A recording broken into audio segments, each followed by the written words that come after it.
ఇప్పుడే జీ5 app download చేయండి. చూడండి మీ ఫేవరెట్ టీవీ షోస్ ఎప్పుడైనా ఎక్కడైనా. సార్, మిస్సమ్మ రామ్మూర్తి గారు వచ్చింది సరస్వతి వార్డెన్ గారేనని అంత ఖచ్చితంగా చెప్తున్నారంటే నాకెందుకు ఖచ్చితంగా ఆవిడే వచ్చిందేమో అనిపిస్తుంది సార్. రాథోడ్, వాళ్ళు చెప్పింది నిజం అంటే నేను చెప్పింది అబద్ధం అని చెప్తున్నావా? అయ్యో మేడం, నేను అలా అనలేదు మేడం.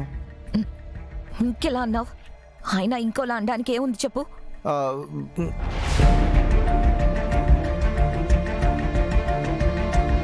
అమర్, చెప్పాను కదా, ఆ తండ్రి కూతుళ్ళు కావాలని నిన్నిక్కడ ఉంచాలన్న ప్లాన్తో వార్డెన్ ఊరికొచ్చింది, ఈ ఇంటికొచ్చింది అని అంటున్నారు.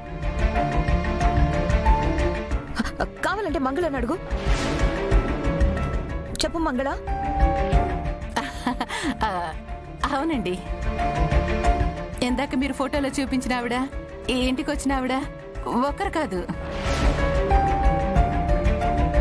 నా కళ్ళతో నేనే చూశాను.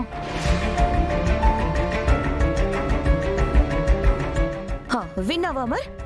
నాకు మంగళకి అబద్ధం చెప్పాల్సిన అవసరం ఏముంది చెప్పు. మిస్సమ్మకి ఆయనకు కూడా అబద్ధం చెప్పాల్సిన అవసరం ఏముంటుంది సార్? ఈ ఒక్కసారికి మిస్సమ్మని నమ్మండి సార్. మంచి చేసిన మిస్సమ్మని నమ్మాలా, మోసం చేసిన మిస్సమ్మని నమ్మాలా రాథోడ్?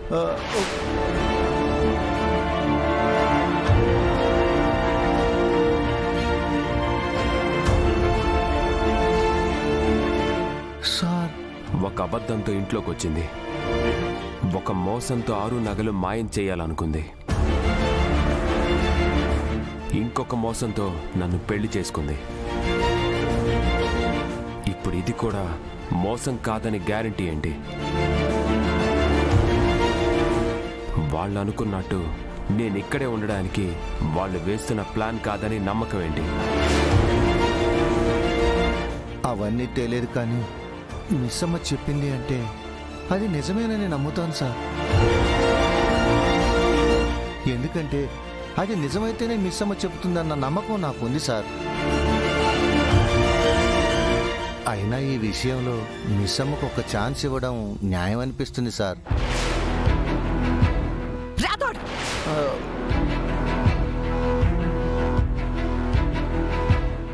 నీకు జీతం ఇస్తుంది అమర్ పనులు చేయమని, కానీ సలహాలు చెప్పమని కాదు. అమర్, పద, మనకు లేట్ అవుతుంది, బయలుదేరదాం. డాడ్,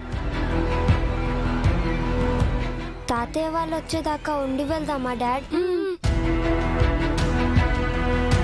అవును డాడ్, అంజు చెప్పింది కరెక్టే.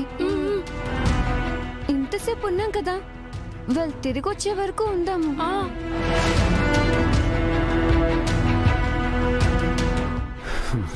సరే.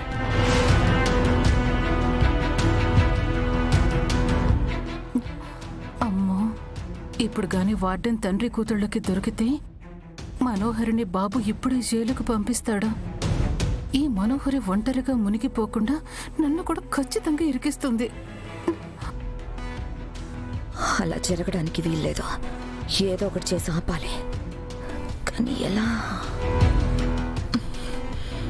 జీ5 యాప్ డౌన్లోడ్ చేసి అన్ని ఎపిసోడ్స్ పూర్తి ఉచితంగా చూడండి.